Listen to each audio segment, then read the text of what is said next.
Las Vegas, Nevada, May 19, 2023. A demolition and a salvage crew was performing a last structural examination of a dilapidated home on the outskirts of the city before planned demolition. The home is situated in a neighborhood that was formerly considered exclusive in the 1950s. 1960s had been deserted for about 40 years and had descended into magnificent degradation. The mansion served as a somber reminder of desertion and the passing of time. What had obviously formerly been a magnificent home owned by someone who had been extremely wealthy now stood as a ruin, gradually giving in to the elements. In disregard, there was significant damage on the facade. Large portions of the plaster on the walls have broken away, exposing the original brick construction underneath. The remaining paint was fading and peeling, giving a sick, molded appearance on the outside. The balcony above, supported by columns that were previously graceful but were now deteriorated by years of exposure, demonstrated structural deterioration and damage. The vegetation has spread uncontrollably and wildly throughout the property. Creeping and ivy grew up the walls, encircled the pillars and balconies, giving the mansion a Gothic novel-like appearance instead than a suburban one. Vegas. The plan appeared committed to taking back the building, yanking it, returning to the natural world. The state of the roof was appalling. Rust had consumed through portions of the metal, while the remaining tiles were either damaged or displaced. Even from the ground, the rusting was apparent. Decades worth of evidence, without upkeep or repairs. The windows of the mansion conveyed their own tale of desertion. Many lacked glass, staying at all. The suffering caused by weather, vandals, or just the passing of time. Others displayed window frames but kept their glass, painted with a fading blue that was once vivid but now had a depressing appearance, and worn out. The combination of broken frames and missing glass provided creating a ghostly, even more opulent image. The grounds were equally disregarded. Almost the whole front yard was covered in tall weeds and wild grass. In certain places, it reaches waist height. Broken branches from withering trees cluttered the area. A narrow walkway that previously offered access to the front entry was so overgrown that it was hardly noticeable. Overall, it seemed like a location where nature had been left to do as it pleased and where no humans had set foot in many years. It was unhindered and satisfied. The landscape was brightened by the gentle late-afternoon light as the inspection crew appeared, contrasting sharply with the peaceful surroundings at the time of the deserted land and the tumultuous history the mansion symbolized. The structure appeared to be frozen, a remnant of the heyday of Las Vegas, now silent and deserted, keeping whatever secrets it had amassed since its owner vanished inexplicably about 60 years ago. Earlier, over the years, the demolition had been postponed several times because legal issues, ownership problems, and historical preservation concerns. However, by 2023, all challenges had been settled. A construction business had bought the land with the intention of clearing it and constructing new residential buildings. However, before destruction could start, a comprehensive to evaluate risks and determine the safest demolition strategy, structural assessment was necessary. Stephen Martinez, A. The inspection was being carried out by a structural engineer from Harrison Engineering. Stephen had 30 years of experience inspecting historic structures and had witnessed his fair share of dilapidated, abandoned residences. But even by his standards, this mansion was impressive. The combination of evident prior prosperity and total desertion produced an environment that felt eerie and depressing at the same time. Stephen methodically went through the interior of the structure displayed the same level of neglect as its outside. Ceilings had fallen in a number of rooms. Leaks in the roof caused water damage that ruined walls and flooring. Many surfaces were covered in mold, but behind the deterioration traces, there was still evidence of the mansion's past magnificence. Costly marble fixtures, mahogany paneling, and intricate architectural elements that demonstrated substantial investment and sophisticated judgment. At approximately 3:15 p.m., Stephen was looking at what looked to be an office or study on the first floor of the mansion. The room was in better shape than any others, indicating that this section's roof had fared better than others.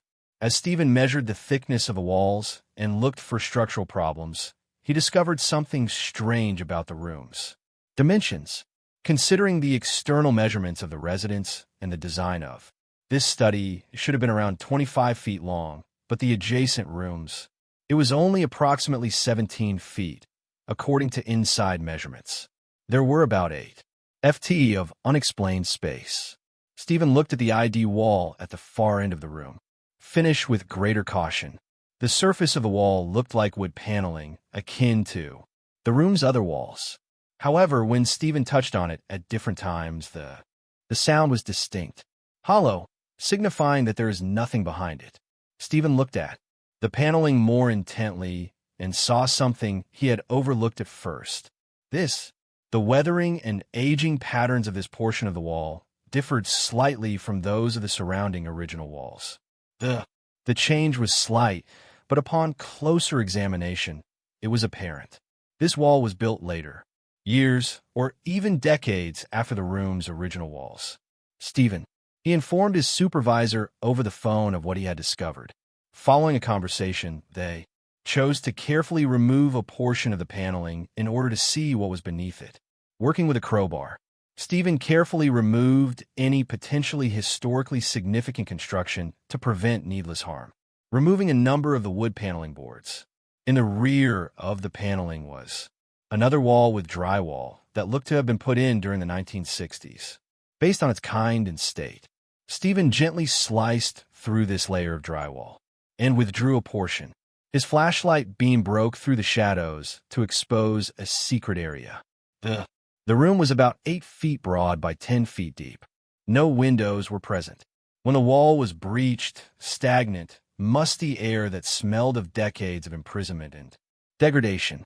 Stephen illuminated the space with his flashlight, slowly shifting the beam to examine the area.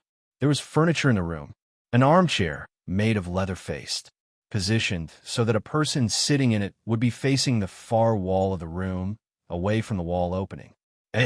Adjacent to the chair was a little side table, and within that armchair, illuminated, a human skeleton sat by Stephen's torch. Stephen retreated right away from the entrance and dialed 911. By 4 p.m., the Metropolitan officers from the police department were present. By 5 p.m., investigators and forensic experts had come to investigate what was obviously a death investigation scene that had been hidden for many years. That evening, the discovery made local headlines, and the next morning, it made national headlines. A secret chamber within an deserted mansion, a skeleton that has been hidden for many years. Additionally, inside, dazed by identifying the remains, the discovery that Daniel Brown, a casino billionaire who had disappeared, was the skeleton that shocked Las Vegas. 57 years prior, in September 1966, without a reason, he had been present at while everyone else looked, he remained hidden in a room within his own mansion the entire time. For him, and conjectured about what might happen to him prior to moving further with this. Also, make sure you've hit the notification bell and subscribe to this channel. What took place in the golden age of Las Vegas in September 1966 controlled the casino industry through organized crime and a wealthy businessman who abruptly disappeared.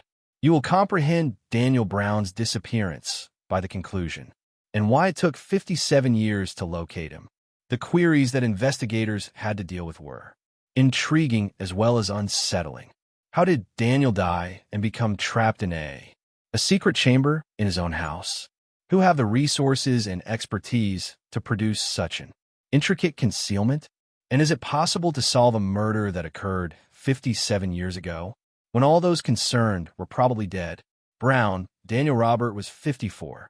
In September of 1966, among the most prosperous in Las Vegas, independent casino operators in a time when organized crime dominated most.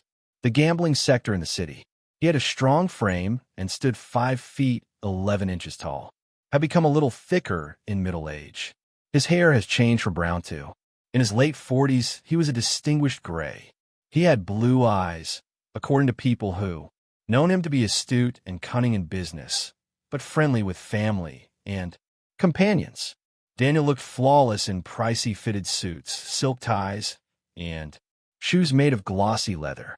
His gold Rolex watch was a status symbol that declared success in the cutthroat world of casinos in Las Vegas.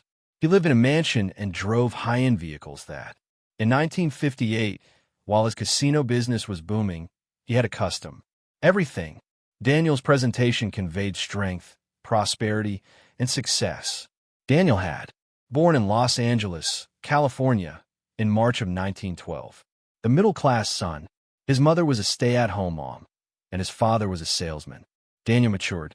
Growing up during the Great Depression, he witnessed his family's financial hardships with millions of other Americans.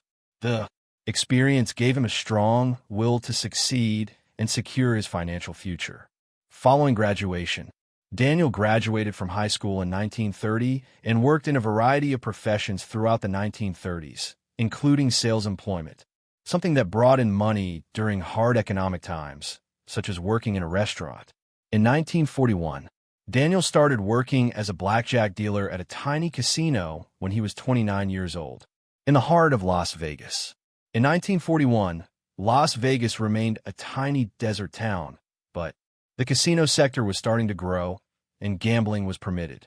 Daniel turned out to be a great dealer, adept with cards, kind of clients, trustworthy and truthful when managing finances. More significantly, he researched the casino, business intensive.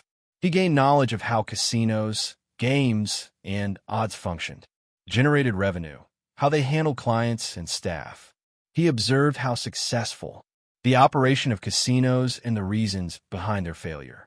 During the 1940s, Daniel rose through the casino management ranks. He started out as a pit boss, then a shift manager, followed by a casino manager's assistant. He was frugal with his money. He built contacts within the expanding casino sector in Las Vegas. He discovered which individuals were influential and powerful. He became knowledgeable about how the system operated, both the legal system and the less lawful facets of Las Vegas real operations. Within, Daniel reached his objective in 1952 when he was 40 years old. He started his own casino.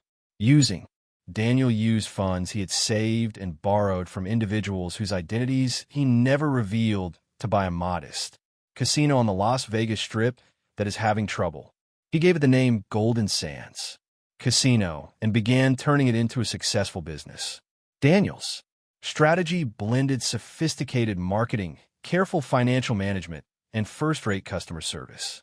Serious gamblers were drawn to the Golden Sands because of its favorable table game odds. The casino featured outstanding entertainment, including well-known performers. The motel accommodations were reasonably priced and kept up nicely. The food at the restaurants was good. The Golden Sands turned a profit in under 3 years. And expanding, Daniel wed Patricia Wilson, a cocktail artist, in 1955 at the age of 43. He had met the waitress at the Golden Sands. Patricia was 28 years old, attractive, and clever. By all accounts, their marriage was joyful. They only had one child. Susan, their daughter, was born in 1956. Susan was 10 years old in 1966. Daniel was loyal to his family, but he was also very focused on business. The Golden Sands kept expanding throughout the early 1960s and late 1950s. Daniel provided more space to the casino floor and additional hotel rooms and better entertainment options. By the middle, the Golden Sands was one of the more prosperous independent casinos of the 1960s. Las Vegas, making a significant amount of money. However, success in Las Vegas throughout. There were issues throughout this time. The casino sector was greatly impacted through organized crime. Large casinos were either owned by or have substantial financial ties to criminal groups in Chicago, New York, plus additional cities. These groups laundered money through casinos in Las Vegas to create legal revenue from illicit businesses and to increase their authority and sway. Daniel was the only proprietor of the Golden Sands. However, he was aware of the realities of Las Vegas. He recognized that a large portion of the city was ruled by crime. In order to preserve his independence, he gave the required respect and tributes. He employed the individuals he was instructed to employ. When he should have looked away, he did not.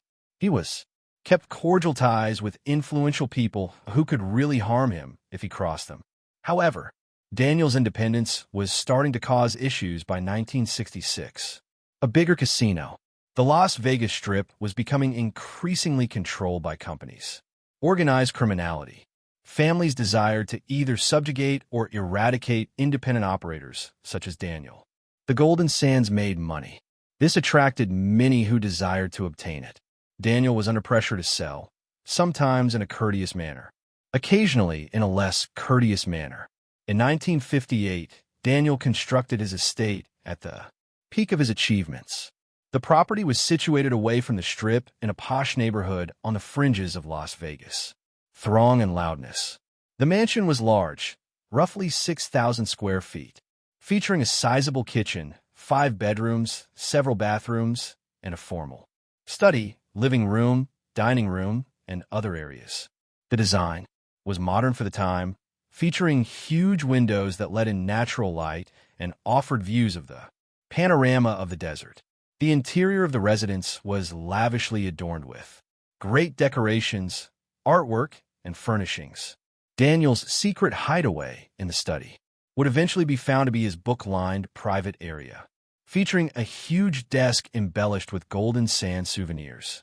Daniel worked on the gaming industry for a considerable amount of this study, producing, making phone calls, and looking over financial records. People who were acquainted with Daniel he was regarded as becoming more uptight and anxious in the middle of the 1960s. The need to sell. The EI remained steady. Daniel cherished his gambling establishment. He was unwilling to sell, but he also realized that turning off influential people might have detrimental effects. He met with a number of people who showed interest in acquiring the Golden Sands. While some meetings were friendly, others were subtle threats. Later, Patricia remembered that Daniel had appeared especially tense in the summer of 1966. He was going to the casino more frequently, and less time spent at home. He started getting calls at strange times. He made cryptic remarks about business issues from time to time, assuring Patricia not to worry, but refusing to give specifics. Daniel informed Patricia at the beginning of September that he was going through some challenging discussions, but anticipated everything will be settled shortly. On Wednesday, September 7th, 1966, Daniel appeared to come to a conclusion or make a choice. He spent the majority of meeting with his senior team at the Golden Sands that day and going over activities. He informed a number of individuals that he was attending to certain matters and would shortly have significant news.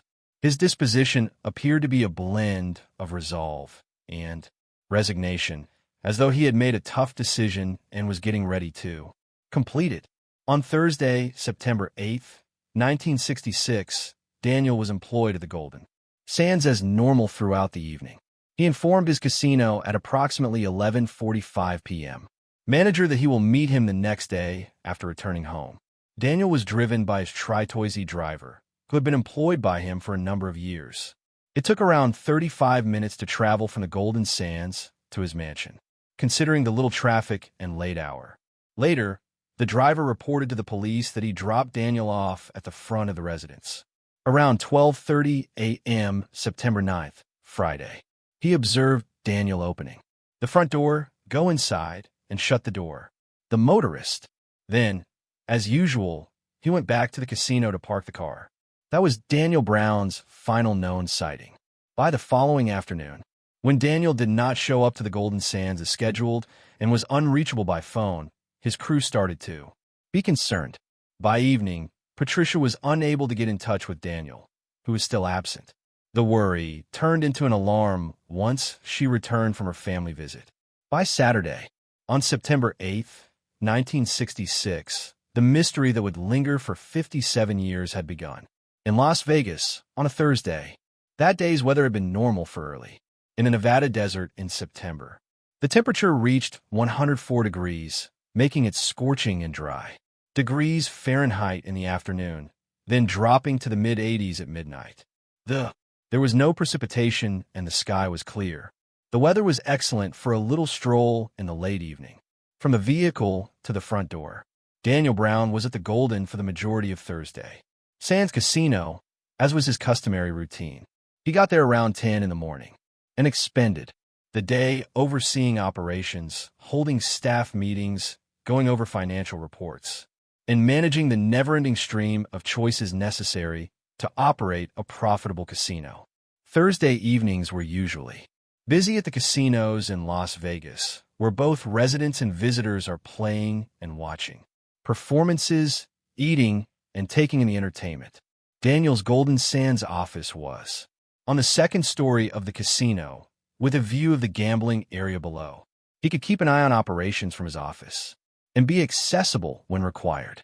Later, employees who worked with Daniel that Thursday stated that he appeared to regular, business-oriented, a little distracted, but not abnormally anxious or terrified. Throughout the day, he had made multiple phone calls, but hadn't talked to anyone about their substance. Daniel departed around 6 p.m. his office and spent a number of hours on the casino floor, strolling between the gaming tables and striking up conversations with patrons, keeping up the visual presence that prosperous casino owners fostered by keeping an eye on pit bosses and dealers.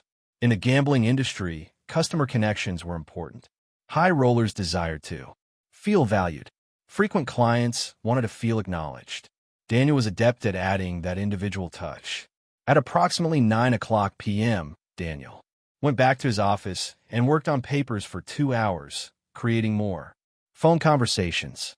He returned to the casino floor after 11 p.m. for a final operational inspection.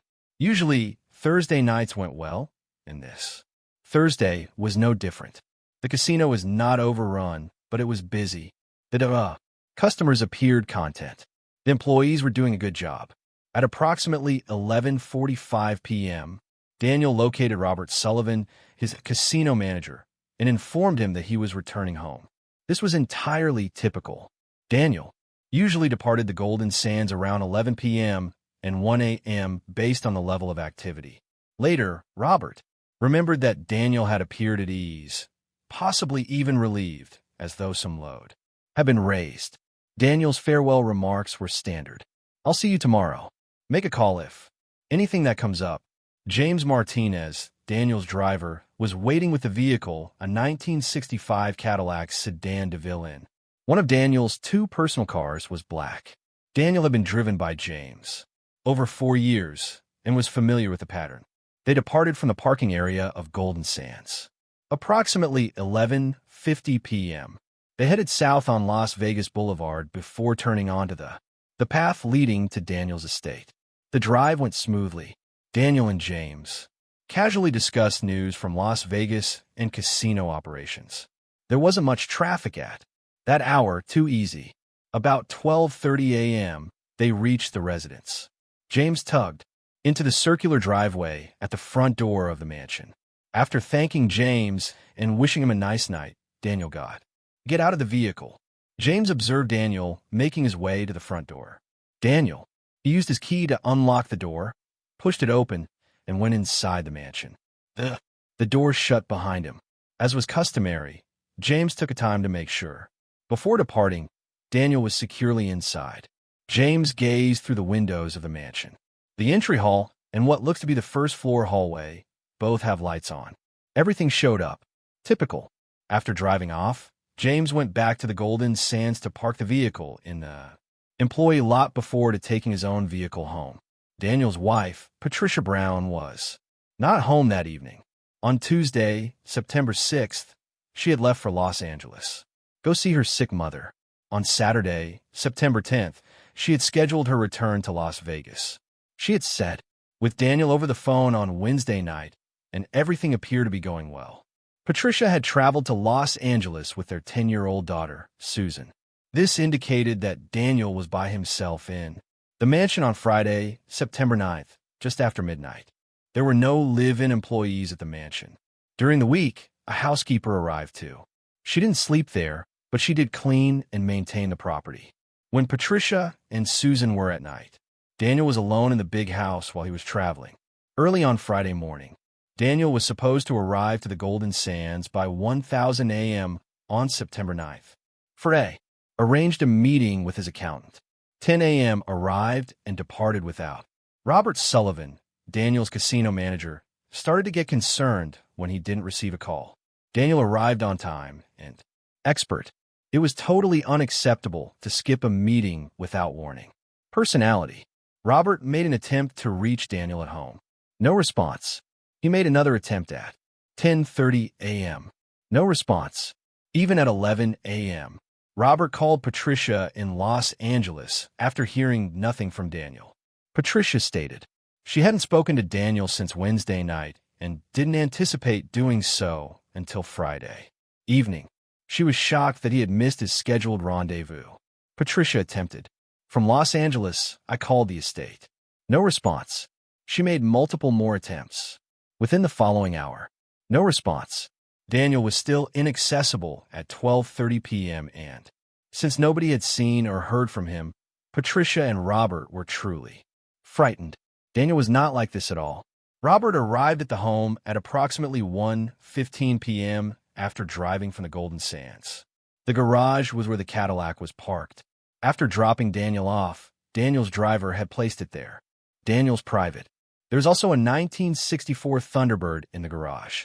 Both cars were there, implying that Daniel hadn't taken a drive. Robert rapped on the main door. No answer. He knocked more forcefully and screamed out Daniel's name. No answer. He gave the door a try. It was secured. He strolled, inspecting windows and other doors throughout the U-house. Everything was secured. There were no windows shattered, doors damaged, or indications of forced entry. Locks. Robert gave Patricia another call. She gave him permission to use the extra key she concealed in the garden shed so that they could enter the house and see how Daniel was doing. Robert found the extra key, opened the front door, and cautiously went inside, yelling Daniel's name. There was silence in the mansion. Robert looked around the first floor. Study, kitchen, dining room, living room, and other spaces. No sign, Daniel, of a battle. Everything seemed to be normal. He looked around the second floor. Baths, other bedrooms, and a master bedroom. Daniel, there's no indication of disruption. He even looked in the basement. Nothing. Sullivan, Robert, contacted the Las Vegas Metropolitan Police Department right away. Within 20 minutes, officers reached the mansion and started looking into a missing person. By nightfall, Daniel was still absent. Detectives from the department's major crimes unit found no reason. Assumed responsibility for the matter. Detective William Thompson oversaw the inquiry. 15-year veteran with knowledge of Las Vegas's darker side and expertise looking into other missing person situations. Components, organized crime, mysterious disappearances, and violence that frequently went unreported. Detective Thompson recognized that the disappearance of Daniel Brown might be routine or may have something to do with the dark realm of organized crime control and casino ownership. The mansion itself was the subject of the first inquiry. If Daniel had come in the mansion at approximately 12:30 in the morning and never departed, then something had to have occurred.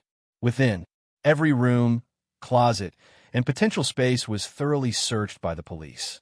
Concealed location. No body was discovered. They saw no evidence of conflict or violence. There was no proof that Daniel had been hurt or had departed on his own. Daniel's wallet, which had his driver's license and about $300, was on the dresser in the master bedroom. Money. The kitchen counter held his automobile keys. His Rolex timepiece wasn't in the present. It seems that he was wearing it when he vanished. His wedding band was absent as well. Apparently, he was wearing it when he vanished. His closet was empty of several of his pricey suits, indicating that he may have been wearing one when he vanished. The mansion was not forcibly entered. When Robert Sullivan got there, every window and door was closed. Friday afternoon. There was no broken glass. There were no broken locks. If someone had either possessed the keys to the estate or had been granted entry by Daniel in order to hurt him. Everyone who has recently communicated with Daniel was interviewed by Detective Thompson. The driver, James Martinez, attested. Around 12:30 a.m., he had dropped Daniel off at the mansion Friday morning and had observed him coming inside. Nothing out of the ordinary had caught James' attention. No other vehicles. There were no indications of danger or other people at the mansion. Daniel had appeared normal, according to Robert Sullivan Pye, the casino manager, maybe even laid back on a Thursday night at the Golden Sands. Daniel had provided. There was no sign that he was terrified of anything or that he intended to leave. According to Robert, Daniel had been coping with pressure to sell the Golden Sands, but they didn't appear to consider it an immediate danger. Brown, Patricia. According to a phone conversation conducted in Los Angeles, Daniel had been anxious about business, but hadn't shown any signs of worry for his security. She claimed that their marriage was good, although she had no reason to think otherwise. Daniel would willingly vanish. Susan and she went back to Las Vegas on Saturday to assist with the inquiry. Detective Thompson looked into whether it's possible that Daniel staged his disappearance. Maybe he had gone out the back door or a window of the mansion, shutting it behind him and running away to avoid threats or financial difficulties. However, an examination of Daniel's accounts revealed that the Golden Sands was successful, and Daniel was debt-free. His bank accounts revealed nothing out of the ordinary. Transfers or withdrawals. There was no sign that he had been getting ready to vanish. The FBI started to get engaged in the inquiry because of Daniel's role in the gambling business and the potential for organized crime. Participation. Robert Harrison, an FBI special agent, had been looking into Las Vegas casinos were under the direction of organized crime, which led to federal inquiry. Agent Harrison investigated if Daniel had intended to collaborate with federal authorities. The FBI was developing cases against leaders of organized crime who controlled casinos and was looking for willing witnesses. If Daniel had consented, his life would have been in grave risk if he had cooperated and criminal groups had found out. However, Agent Harrison discovered no proof that Daniel had gotten in touch with the FBI or had thinking about collaboration. The inquiry looked into whether organized crime had slain Daniel. Criminals who were after the Golden Sands. Many informants recommended Daniel had been fending off demands to sell the casino to businesses associated with criminal families in Chicago and New York. However, there was no concrete proof linking anyone to Daniel's disappearance. Moreover, crucially, no body was discovered, making it challenging to establish that a murder had happened. The grounds of the estate were thoroughly inspected by investigators. They dug up potential burial sites. They searched the swimming pool after draining it. They brought in search dogs. Nothing was discovered. If Daniel was dead, his body was not buried on the grounds of the home. As weeks went by with no development, the probe came to a halt. Whatever took place inside the mansion was not witnessed. No one was there. There was no tangible proof. There was no obvious suspect who had both a motivation and chance. Daniel Brown had just disappeared from his locked house, leaving no trace. 3 months after Daniel's disappearance, in December 1966, the ongoing investigation has essentially come to an end. Officially, the case remained open, but there was nothing more the investigators could do in the absence of fresh information. The file, one of several unsolved missing person cases, was kept in police archives. Cases in the history of Las Vegas. Susan and Patricia Brown endured horrible ambiguity. Was Daniel no longer alive? Was he being held somewhere after being abducted? Had he, somehow, he left his family behind on his own volition? Perhaps it was harder not to know. Rather than anticipating the worst, Patricia was unable to get married again since she was still legally wed, because there was no way for her to access all of Daniel's assets. Certificate of death. She lived in a state of emotional and legal uncertainty. The Sands of Gold. For several months, Patricia managed the casino, although Daniel was not in charge. and knowledge it had trouble. By 1967, struggling financially, Patricia sold the Golden Sands in response to persistent pressure from individuals looking to purchase it. The casino was owned by multiple, twice in the years that followed, and was ultimately destroyed in the 1990s to allow for the construction of a bigger resort. 4 years later, in 1970, Patricia asked the court to proclaim her husband legally dead after Daniel vanished. The court approved the request. Officially, Daniel Robert Brown was pronounced dead as of September 9, 1966. The proclamation permitted Patricia to settle Daniel's estate and carry on with her life. She stayed in Las Vegas for a few more years before relocating to California. Patricia never remarried. 42 years after her husband's death, she passed away in 2008 at the age of 81. Disappearance, never finding out what had become of him. After that, the mansion was deserted for a number of years. Patricia took a step back.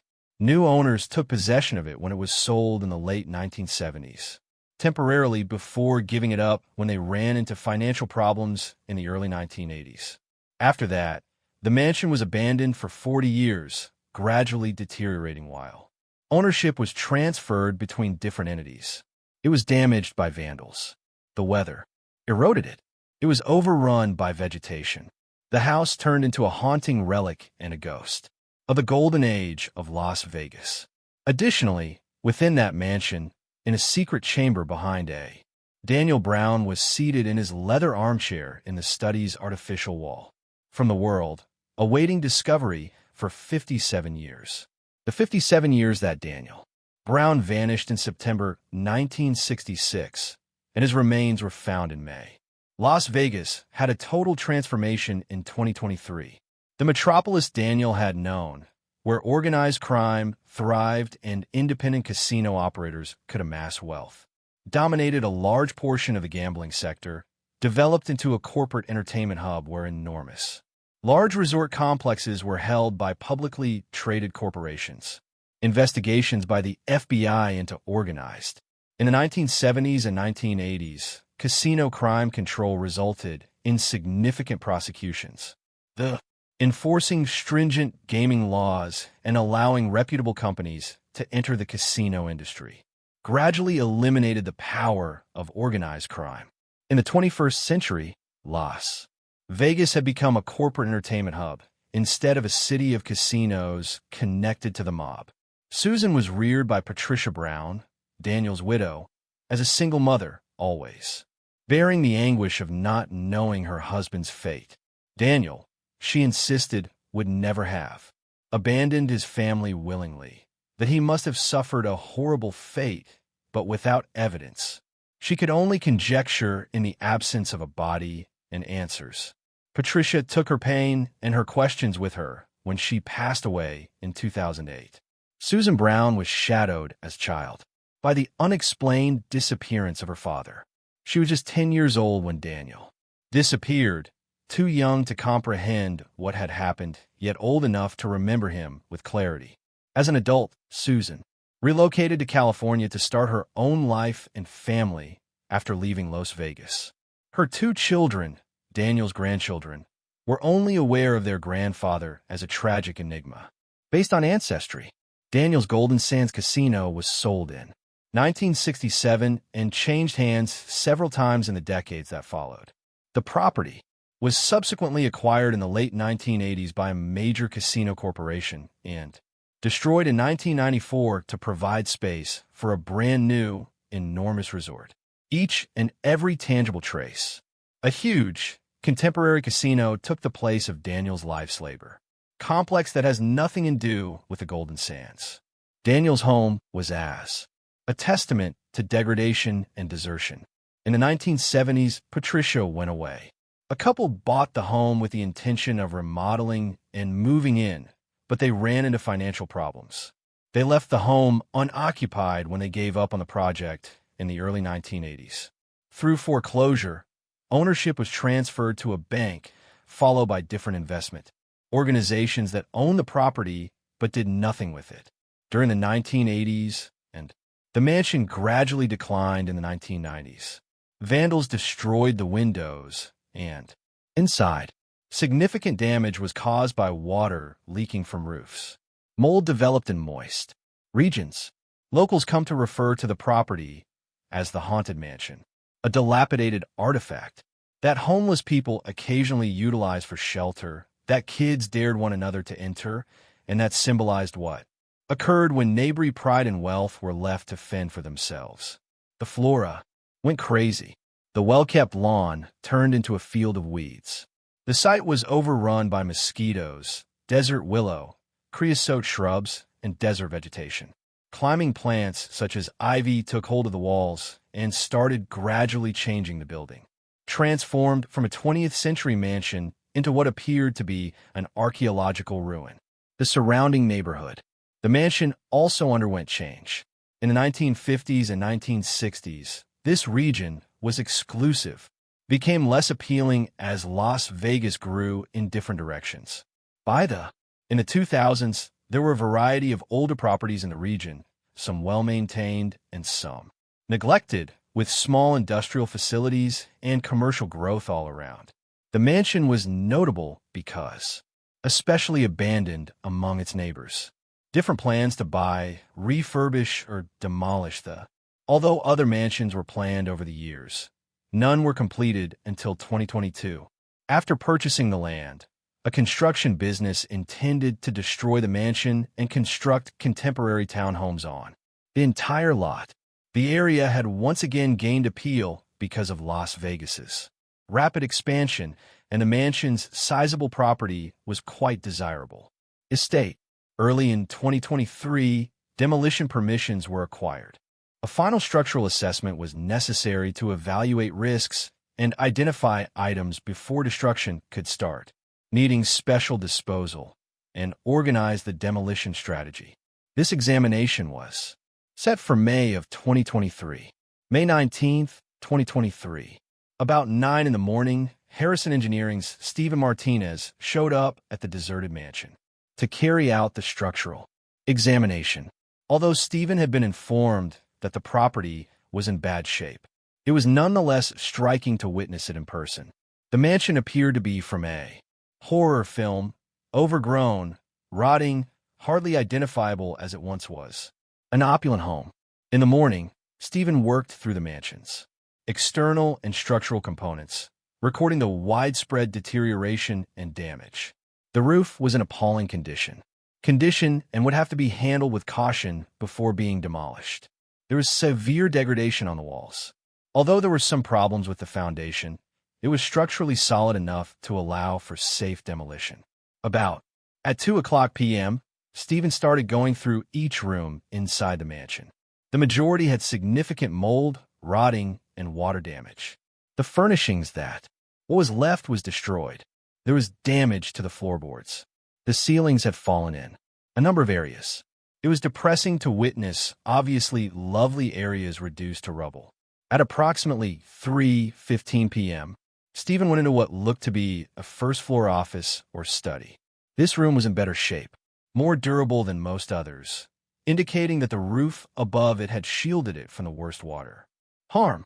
The majority of the room's walls still had wood paneling, but the wood was discolored and had stains from water. Stephen discovered the disparity when taking measurements of the room size. The mansion's this study should have been around 25 feet long, according to architectural blueprints he had seen in county records, but, according to his estimation, it was only roughly 17 feet. 8 feet were missing. Stephen took a closer look at the wall at the far end of the study. It has matching wood paneling covering it. The remaining walls. However, Stephen tapped it with his knuckles at different spots. The sound was clearly hollow, suggesting that there was room behind the wall, as opposed to a solid construction. Stephen made notes and pictures, then looked more closely at the paneling.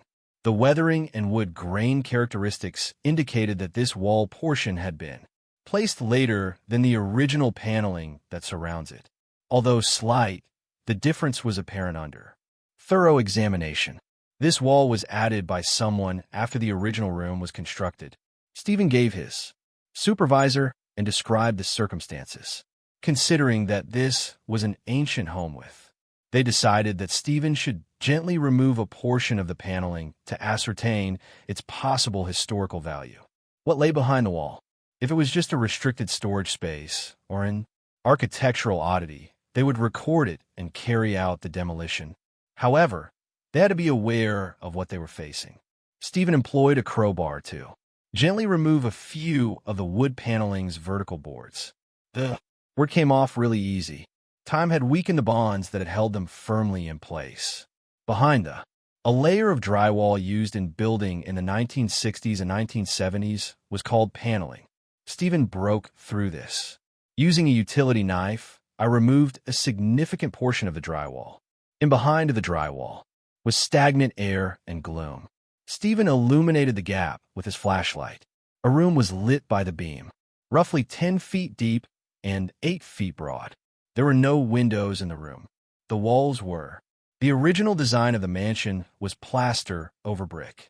The air that leaked. It smelled musty and stale through the aperture, like a sealed tomb. For many years, as Stephen's flashlight beam swept across the space, it revealed its contents. Furniture was present. An armchair made of leather that faces the distant wall of the room, far from the gap Stephen had made. A little wooden side. Beside the armchair was a table. There was a glass and a crystal on the side table. Tumblers similar to that used for bourbon or whiskey. On the floor, next to the table, was an empty bottle that looked like liquor. Additionally, seated in the armchair, a comfortable posture with the head cocked slightly to one side, was a full human skeleton. Stephen retreated from the entrance right away and dialed 911. Within 15 minutes, the police arrived. Detectives in the crime scene by 4:00 p.m. There were investigators present. By nightfall, the finding was being regarded as a death inquiry involving remains that were obviously hidden for a long time. Years. Although the forensic investigation will need several days, a captivating tale was revealed through observations. Prior to anyone going into the secret room, comprehensive photography captured everything from every perspective by the hole Stephen had made. Next, crime scene investigators meticulously removed more paneling to make the access point bigger while maintaining as much of the construction as is feasible for proof. The FT's secret chamber had about 8 feet high, 10 feet deep, and 1 foot wide. The mansion's original walls, brick and plaster construction. No window was present. The space was entirely enclosed. The floor was made of the same hardwood as the remainder of the first level. Plaster covered the ceiling, exhibiting slight water stains, but remaining undamaged. The skeleton was seated in a leather armchair that was a fine piece from the 1950s or 1960s, the kind of furniture an affluent person would own. Would have been the owner. After decades in the enclosed space, the leather had dried and cracked, but the chair's construction was undamaged. The skeleton appeared at ease or content as it sat in the chair.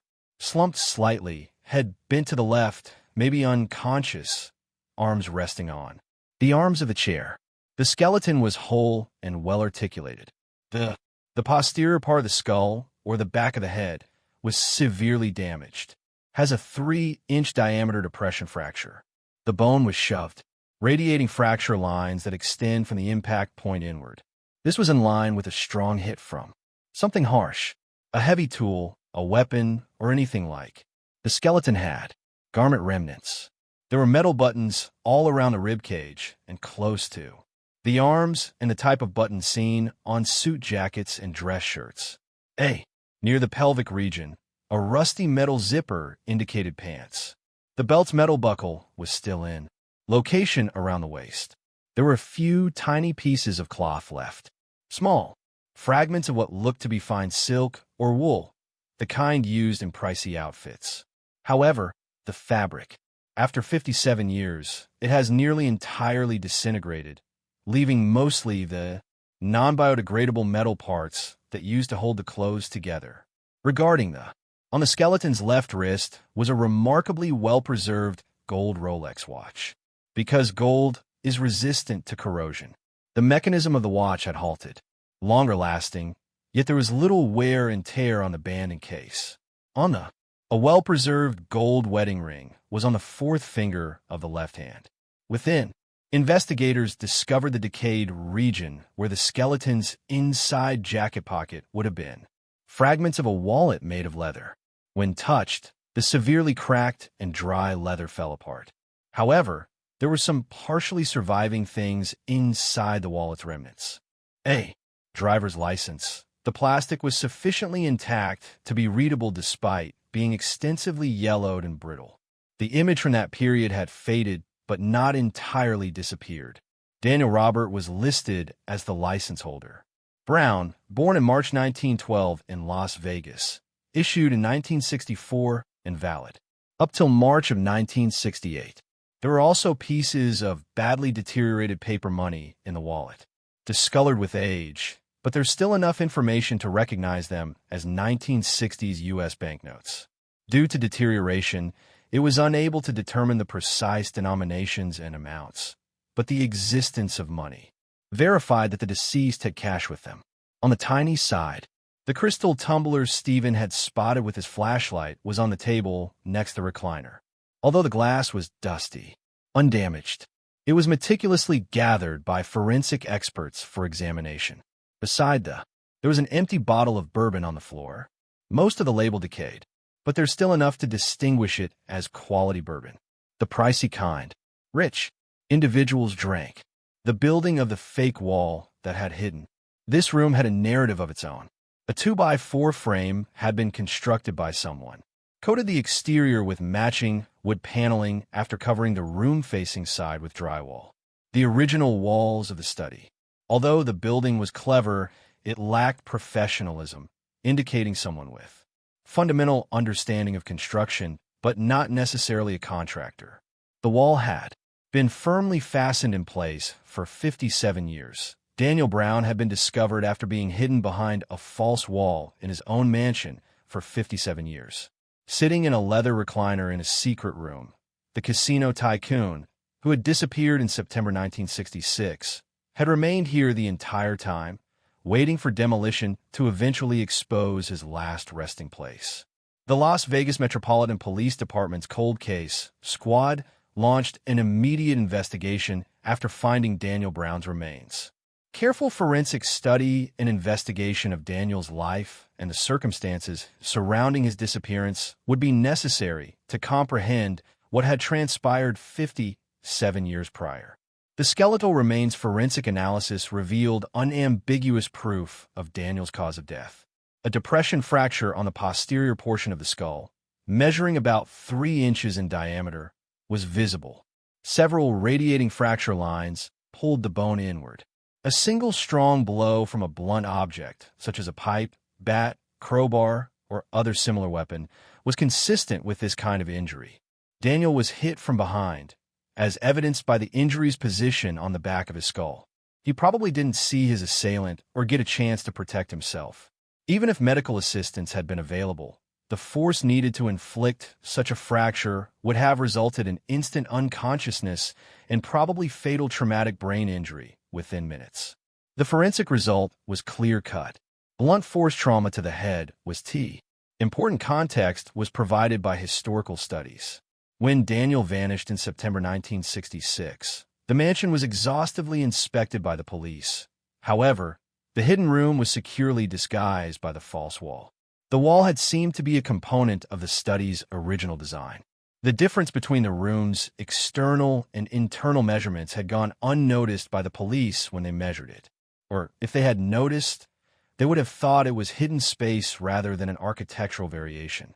No approved work was done on the home between the time Daniel had it built in 1958 and his disappearance in 1966, according to building permits and construction records. This indicated that whoever built the artificial wall did it without authorization, most likely swiftly and covertly following Daniel's passing. A reconstruction of what had occurred was created by investigators. According to his driver, Daniel arrived home around 12:30 a.m. on September 9, 1966. He was by himself when he. After then, the murderer had to decide how to get rid of Daniel's body. Just leaving it to be discovered would start a murder investigation right away and might lead to the killer's identification. There was a chance of being discovered if the body was taken somewhere else. The body needed to be concealed in the mansion so that no one would find it. Daniel's body was relocated by the murderer to the tiny space next to the ED study. This space used to be a small office or storage closet.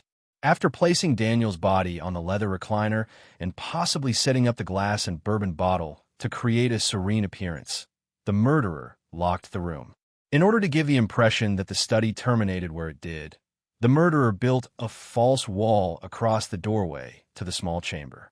It would have taken several hours to do this task: paneling, drywall installation, and wall framing.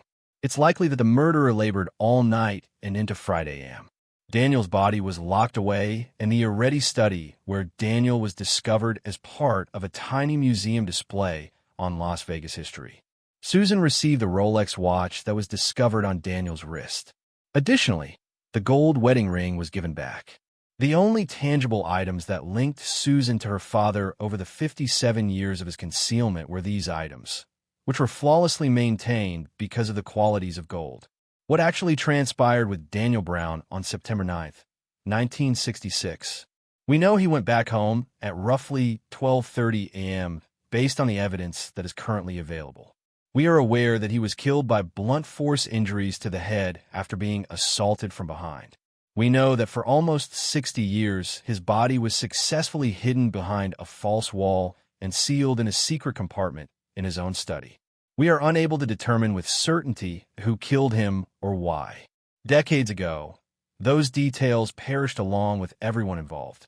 We can only conclude that Daniel was murdered and that the crime was skillfully covered up for 57 years by someone who had access to his mansion and knew his habits. Daniel Brown's tale serves as a reminder that homes can conceal secrets within their walls, that mysteries can lurk in plain sight for centuries, and that occasionally construction and demolition uncover truths that appear to be lost forever. It brings to mind the heyday of Las Vegas, when independent casino operators could amass wealth and organize crime's influence. Brown Robert, you're no longer waiting behind that wall. Your daughter is aware of what took place. And at last, you're where you ought to have been all along. In a designated grave where your memory is cherished and your name and story are known.